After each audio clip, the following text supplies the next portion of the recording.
My gold digger girlfriend ruined my life with horrible false allegations after I said no to her. I slammed the door on her. But now, a year later, she's pleading with me to save her from the consequences. To the outside world, I look like a man in finance who has his life together and goes to the gym 3 times a week. But there was a time when I had nothing. I was 17 when I worked at McDonald's. And as if this wasn't bad enough, my teeth were covered in multicolored braces. I thought it was cool at the time. And my sense of style consisted of the biggest hoodies I could find paired with blue skinny jeans. And it's not like I was fat, but because I was yet to discover mewing, all of my weight went to my face. So I basically had a triple chin. Needless to say, girls would flock to me, but in the worst way possible. I couldn't even walk past a group without getting laughed at and outwardly ridiculed. So one day, when a girl named Camilla walked in and placed an order, my jaw practically dropped. Because not only did she thank me, but she even sparked a conversation. So, what do you want to be when you grow up? She asked. I guess a technological analyst, I replied, unable to hide my lisp. I expected the usual response, an eye roll or a look of disgust, but instead she smiled. That's so cool. My heart was already pounding at 100 miles per hour, but it was lunch rush, so I apologized and told her I'd have to take the next person's order. I'll wait for you, she exclaimed, before grabbing her Oreo McFlurry and sitting down in a booth. As soon as I finished my shift 4 hours later, I walked over to her and we began to play Dungeons and Dragons on our phones. I had over 500 hours under my belt and I didn't want to scare her away from how good I was. But when I played badly on purpose, she beat me. And when I played well, she still beat me. So I did the first thing I could think to do. I asked Camilla if I could invite my best friend Andrew, who lived around the corner. She nodded, and that's how we spent the rest of the day taking turns beating each other at D&D. But halfway through, I noticed something. Camilla and Andrew were non-stop stealing glances from each other. It wasn't even subtle. And I guess Andrew studied a lot of porn, because towards the end, I could see Camilla throw her head back with pleasure, while Andrew's legs were moving super fast. That's when I finally realized that they were playing footsie. But instead of feeling awkward, I felt happy. Not only because Andrew was my boy, and he finally bagged a girl, but also because if he could do it, then it meant there was hope for me too. Okay, I lied. I wasn't actually happy for Andrew. At that moment, I wanted him unalived, because I had already imagined a life where me and Camilla get married and live happily ever after, where I got rich and bought us a huge house and we played D&D with our kids. And when I called Andrew to come,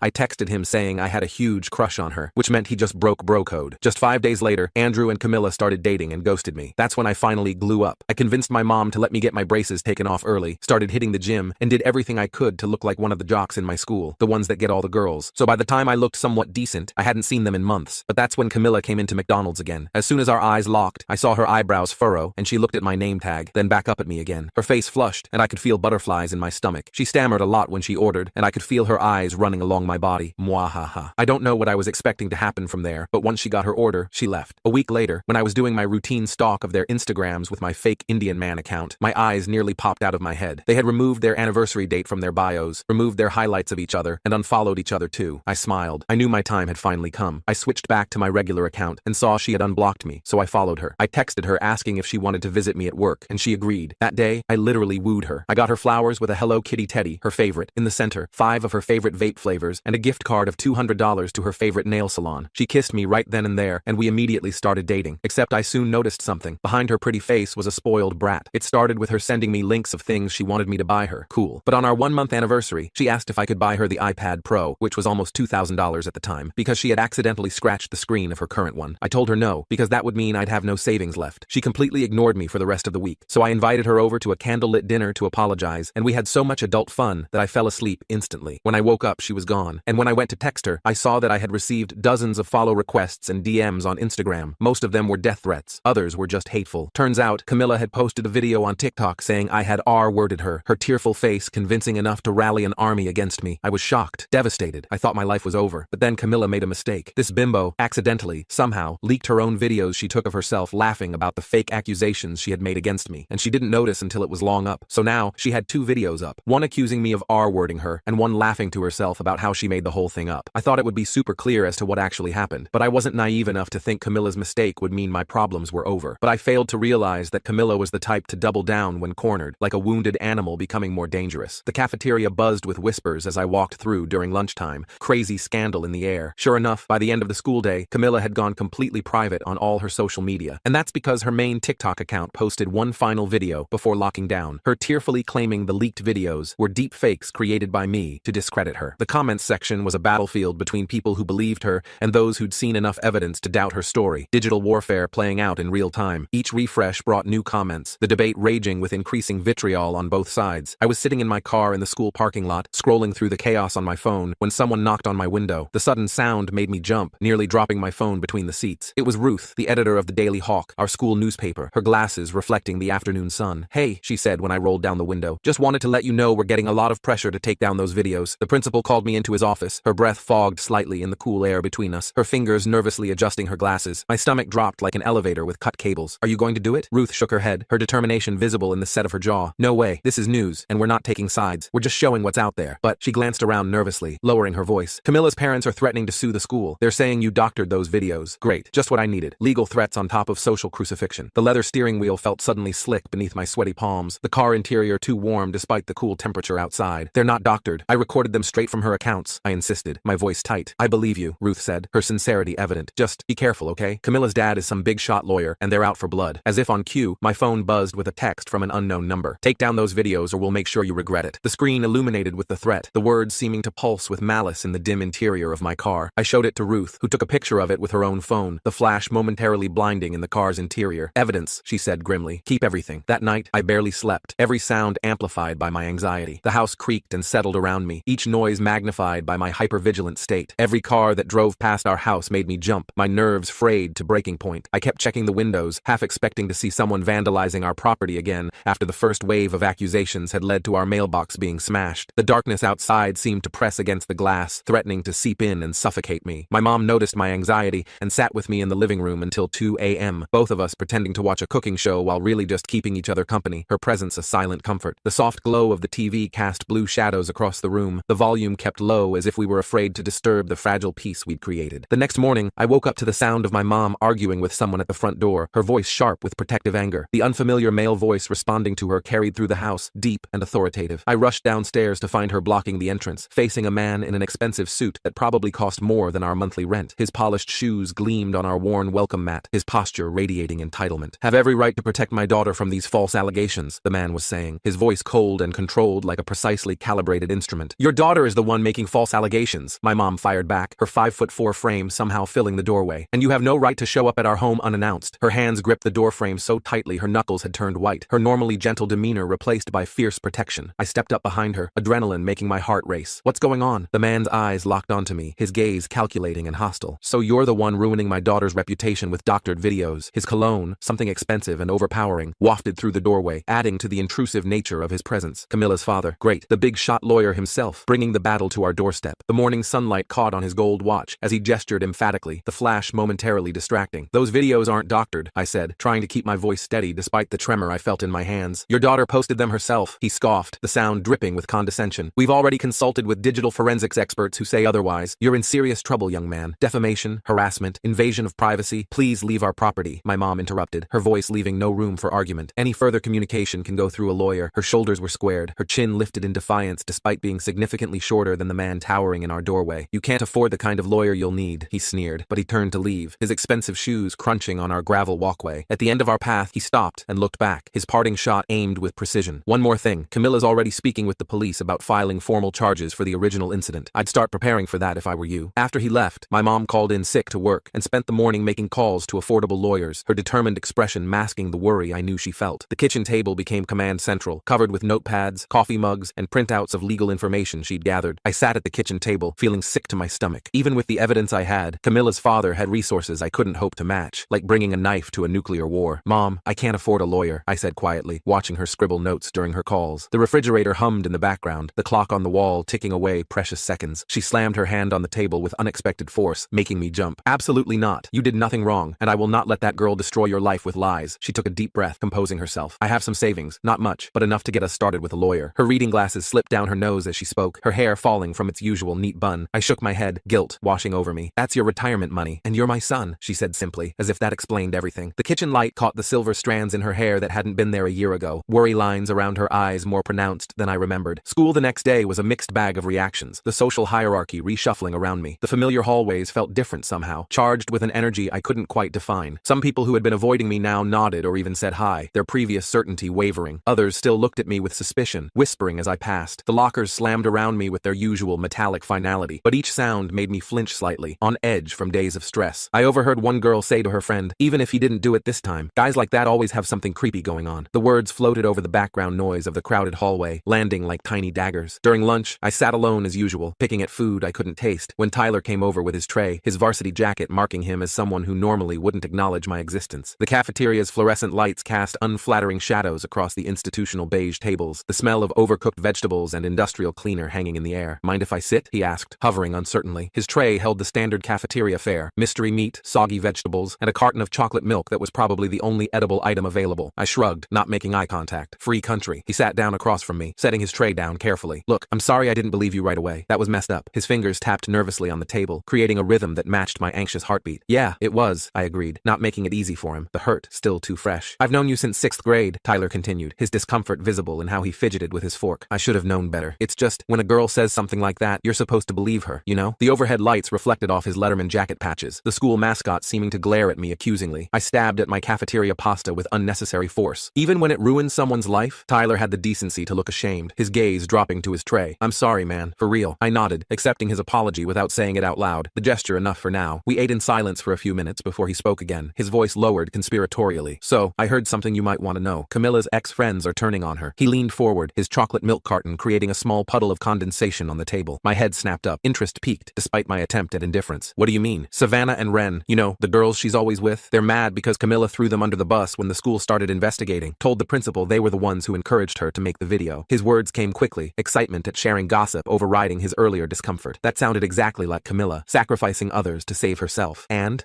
Tyler leaned in, lowering his voice to a whisper. They've been sending her old messages to people, screenshots of her asking how much money she could get if she sold her story to a news outlet, stuff about how she was planning to use the video to get famous on TikTok. His breath smelled of chocolate milk and cafeteria pizza, his eyes wide with the thrill of sharing insider information. My heart raced with a mixture of vindication and hope. More evidence. The fluorescent lights suddenly seemed less harsh, the cafeteria noise less overwhelming. Do you have any of these screenshots? Tyler nodded, already pulling out his phone. Savannah sent them to me this morning. I'll forward them to you. His fingers moved quickly across his screen, the blue light illuminating his face in the dim corner of the cafeteria. By the end of the day, I had a folder of screenshots that made Camilla look even worse than I'd imagined. In one exchange with Ren, she'd written, "It's not like anyone's going to believe him over me anyway. Girls always win these things." The casual cruelty of it made my blood boil. I forwarded everything to Ruth at the Daily Hawk, who promised to run a follow-up story. The weight of the evidence felt like armor, each damning message another layer of protection against Camilla's lies. But when I got home, I found my mom sitting at the kitchen table with an expression that made my heart sink. The afternoon sunlight streaming through the windows did nothing to brighten her defeated posture, the official-looking letter in front of her casting a metaphorical shadow across the room. "The school called," she said, her voice carefully controlled. "They're suspending you for 2 weeks." "What? Why?" I exploded, dropping my backpack with a thud. "I didn't do anything!" The sound echoed in the suddenly too quiet kitchen, my voice cracking with disbelief. "They're calling it a cooling-off period. They say the situation is causing too much disruption." She sighed, rubbing her temples. "The principal mentioned that Camilla's father threatened to pull their considerable donations if they didn't take action." Her reading glasses sat folded beside the letter, her coffee mug long since gone cold. Money talks, especially in a school district always desperate for funding. I slumped into a chair, defeat washing over me. So even with proof that she's lying, I'm still the one being punished. The kitchen clock ticked loudly in the silence that followed, each second punctuating the injustice. "It's not fair," my mom agreed, reaching across to squeeze my hand. "But maybe it's for the best. Things are too heated right now. And," she hesitated, choosing her words carefully, "we heard from a lawyer. He says we have a good case for defamation, but it would be expensive and take months, maybe years." The lines around her eyes deepened as she spoke, worry etched into features that had aged visibly in the past weeks. I put my head in my hands, exhaustion seeping into my bones. I just want this to be over. The cool surface of the table pressed against my forehead, grounding me momentarily in the midst of swirling emotions. My phone buzzed with a notification, a text from Andrew. "Hey man, can we talk? I didn't know what was real. I'm sorry." The screen illuminated with his name, bringing a fresh wave of complicated feelings. I stared at the message for a long time, emotions warring within me. After everything, after the betrayal and abandonment when I needed friends most, now he wanted to talk? I blocked his number without responding, the action bringing a small measure of satisfaction. Some betrayals cut too deep for simple apologies. The decisive tap of my finger on block contact felt surprisingly cathartic, a tiny reclamation of control. The next 2 weeks of suspension were the longest of my life, each day stretching endlessly before me. I spent most of it at home, afraid to go out in case I ran into someone who still believed Camilla's lies. The walls of my bedroom became both sanctuary and prison, familiar posters and belongings offering comfort while simultaneously reminding me of my confinement. My mom tried to keep my spirits up with movie nights and home-cooked meals, but I could see the worry lines deepening on her face as she fielded calls from bill collectors. The lawyer had required a retainer we could barely afford, eating into her carefully saved retirement fund. The smell of her signature lasagna, usually my favorite, couldn't mask the tension that filled our home, the financial strain adding another layer to our already complicated situation. I kept up with school gossip through Tyler, who texted me daily updates like a personal news service. Camilla had stopped coming to school, claiming she felt unsafe. The Daily Hawk had published the screenshots, causing even more students to turn against her. Her Instagram followers were dropping by the thousands, her social currency devaluing rapidly. Each update from Tyler brought a mixture of vindication and exhaustion, the drama continuing even in my absence. "She's totally canceled," Tyler texted one day. "Nobody believes her anymore. The message was accompanied by a screenshot of Camilla's dwindling follower count, the numbers dropping visibly even within the span of a few hours. But cancellation worked both ways, I was discovering. Even as people began to doubt Camilla's story, the damage to my reputation lingered like a persistent shadow. The original video had spread far beyond our school, and many people who saw it would never see the evidence proving it false. The internet's memory was long for accusations, but short for retractions. The digital footprint of her lies impossible to erase completely. On the Friday before I was due to return to school, I received a text from a number I didn't recognize. "Meet me at McDonald's tonight at 8. I want to talk. Camilla." The message appeared while I was mindlessly scrolling through Netflix, the notification banner dropping down like a bomb into my momentary peace. I showed the text to my mom, who immediately shook her head, her protective instincts flaring. Absolutely not. It could be a trap. She was folding laundry on the couch, the domestic normalcy at odds with the serious conversation. "What kind of trap?" I asked, though I knew she was probably right. The warm scent of fabric softener filled the living room, creating a strange contrast to the tension of the moment. "She could be recording you, trying to get you to say something she can twist, or she could claim you harassed her by showing up." She placed a folded towel on the growing stack, her movements precise and controlled, despite her obvious concern. She had a point, but I was tired of hiding, tired of letting fear dictate my actions. "I need to face her," I said with more confidence than I felt. "I'll be in a public place with witnesses, and I won't say anything incriminating." The remote control in my hand suddenly felt too small, too insignificant compared to the decision I was making. My mom still looked worried, her forehead creased with concern, but she nodded reluctantly. "I'm driving you there and waiting in the parking lot." Her tone left no room for negotiation, maternal protection overriding any desire to respect my independence. When we pulled into the McDonald's parking lot that evening, I spotted Camilla immediately through the window. The familiar golden arches cast a yellow glow over the parking lot, the interior lights of the restaurant harsh and revealing. She was sitting alone at a booth near the window, looking nothing like the confident girl who had accused me. Her hair was pulled back in a messy ponytail, and she wasn't wearing makeup, dark circles visible under her eyes. She looked up as I entered, and I was surprised to see her eyes were red and puffy, the evidence of recent tears. The smell of fries and cleaning solution hit me as I walked in, triggering memories of my time working there that felt like a lifetime ago. 5 minutes, my mom whispered as I got out of the car. "Then I'm coming in." Her engine remained running, headlights illuminating the path to the entrance like a spotlight. I nodded and walked inside, my heart pounding against my ribs like it was trying to escape. The familiar jingle of the door opening announced my arrival, a few late-night customers glancing up briefly before returning to their meals. As I approached Camilla's booth, she attempted a smile that didn't reach her eyes, the expression more like a grimace. "Thanks for coming," she said quietly, her voice lacking its usual animation. Her fingers nervously shredded a paper napkin, the table already littered with tiny pieces. I didn't sit down, keeping my distance. "What do you want, Camilla?" The overhead fluorescent lights cast unflattering shadows on her face, highlighting the dark circles under her eyes. She glanced around nervously, fidgeting with a napkin she'd shredded into tiny pieces. "Can you sit, please? I just want to talk." Her voice had lost the confident edge I remembered, replaced by something smaller and more uncertain. Against my better judgment, I slid into the booth across from her, keeping my hands visible on the table in case she was recording. "Talk." The vinyl seat squeaked beneath me, the table slightly sticky despite appearing clean. Camilla's eyes welled with fresh tears, her mascara already smudged from previous crying. "My parents are threatening to kick me out," she said, her voice breaking. "Everyone hates me. I've lost all my friends, my TikTok account got banned, and colleges are rescinding my acceptance letters." Each word seemed to cost her, her shoulders hunched forward as if trying to make herself smaller. I stared at her, unmoved by the tears that once would have made me rush to comfort her. "And?" The ice in my voice surprised even me, a coldness I didn't know I possessed. "And I'm sorry," she whispered, the words seeming to cost her. "I never thought it would go this far. I was just mad about the iPad, and then it kind of spiraled." A tear tracked down her cheek, leaving a dark mascara trail in its wake. "You accused me of sexual assault because I wouldn't buy you an iPad?" I said incredulously, keeping my voice low despite my disbelief. "Do you have any idea what you've done to me? I lost my job. I got suspended from school. People vandalized my house. My mom had to use her retirement savings for a lawyer. Each consequence landed like a separate indictment, the list of damages longer than I had intended to share." Camilla wiped her eyes with the back of her hand, smearing her makeup further. "I know, and I'm so sorry. I'll tell everyone the truth. I'll make another video. Like the one where you laughed about how easily people believe women?" I interrupted, the memory of that video still burning. The overhead lights buzzed faintly, the sound filling the momentary silence between us. She flinched as if I'd slapped her. "I was stupid. I was trying to impress my friends. I didn't mean any of that." Her voice had taken on a pleading quality, desperation evident in every syllable. "You meant all of it," I said coldly, seeing through her performance. "You're only sorry because it backfired." The truth of this statement hung in the air between us, undeniable even to her. "Please," she begged,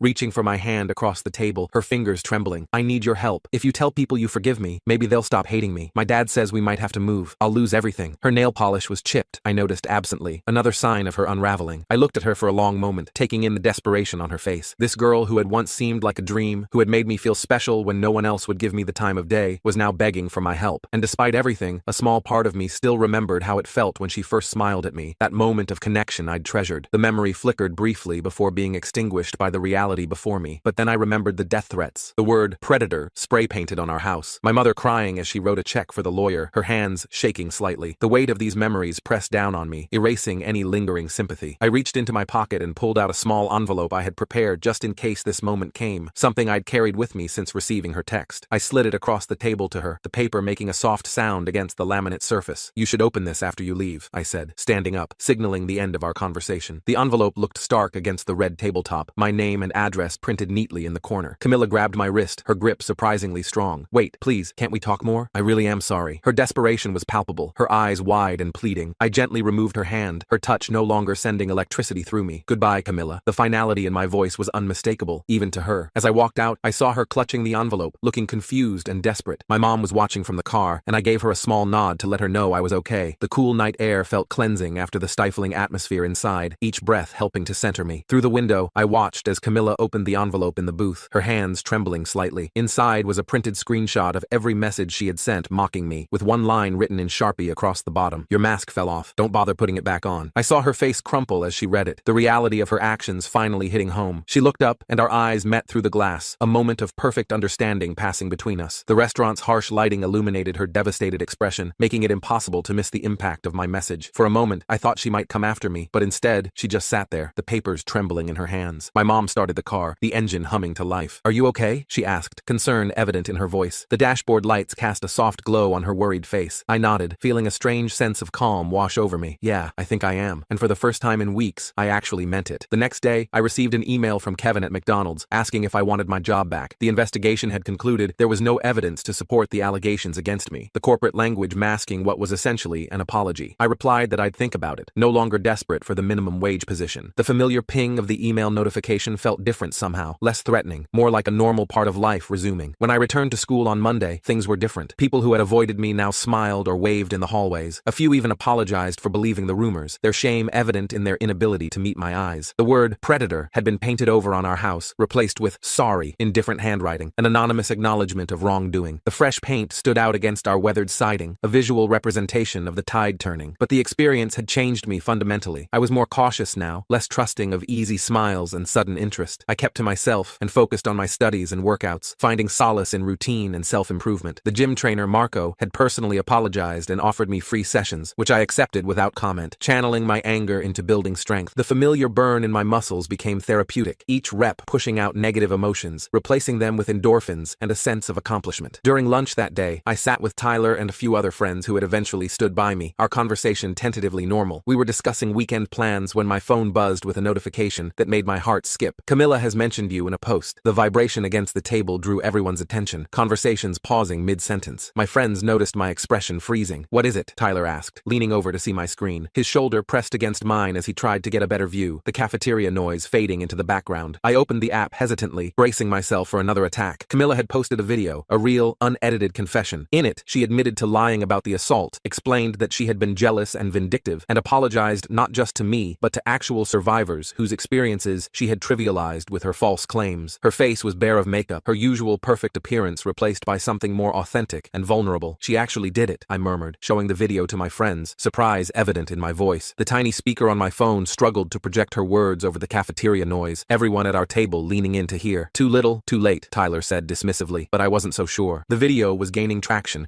with comments ranging from "brave of you to admit this" to "you should be in jail for false accusations." Camilla had disabled further comments after the first hour, likely overwhelmed by the backlash. The view count ticked up visibly, even as we watched, the digital spread of her confession happening in real time. That evening, I received a text from Andrew. "I saw Camilla's video. I knew you weren't capable of what she claimed. I'm sorry I didn't stand by you." The message appeared while I was doing homework, the notification temporarily distracting me from calculus problems. I stared at the message for a long time, conflicting emotions battling within me. Andrew had been my best friend for years before Camilla came between us. His betrayal had hurt more than almost anything else, cutting deeper than any insult from strangers. But people make mistakes. I had made plenty myself, some I wasn't proud of. The desk lamp cast a warm circle of light on my textbooks, the house quiet around me as I contemplated my response. After several minutes of contemplation, I typed a response. "I need time." It wasn't forgiveness, but it wasn't a door slammed shut either, more like a door left slightly ajar, possibility lingering. My thumb hovered over the send button for several seconds before I finally pressed it, the message whooshing away into the digital ether. As I was getting ready for bed, my mom knocked on my door, tablet in hand. "There's something you should see," she said, handing me the device. Her expression was unreadable, neither worried nor relieved, just watchful. It was a news article from a local website. "Teen admits to false assault allegation. highlighting dangers of social media justice. The article mentioned no names but detailed a situation identical to mine. It quoted experts on the psychological impact of false accusations and the responsibility of social media platforms in preventing digital witch hunts. The screen's blue light illuminated my face as I scrolled through the article, absorbing its implications. "It's going mainstream," my mom said, a hint of vindication in her voice. "This could help other people who've been falsely accused." She sat on the edge of my bed, the mattress dipping slightly under her weight. I nodded, feeling a complex mix of emotions swirling within me. Relief that the truth was out, lingering anger at what I'd been through, and a strange, unexpected sense of purpose taking root. The article had mentioned resources for those falsely accused, organizations I hadn't known existed during my darkest moments. The next day at school, Ruth from the Daily Hawk approached me in the hallway between classes, her notebook already in hand. The corridor was crowded with students rushing to their next period, the noise level rising with each passing minute. "We're doing a feature on social media and false accusations," she said, pushing her glasses up her nose. "Would you be willing to be interviewed?" Anonymously, of course. Her pen was poised over her notebook, ready to record my answer. I hesitated, weighing my options. Part of me wanted to put this all behind me and move on, to reclaim the privacy that had been stripped away. But another part recognized that my experience could help others navigate similar situations. The warning bell rang, signaling 2 minutes until the next class, students hurrying around us like a river flowing around two stationary rocks. "I'll think about it," I told her, not ready to commit either way. The weight of the decision felt significant, requiring more consideration than I could give between classes. That afternoon, I went back to McDonald's for my first shift since being suspended,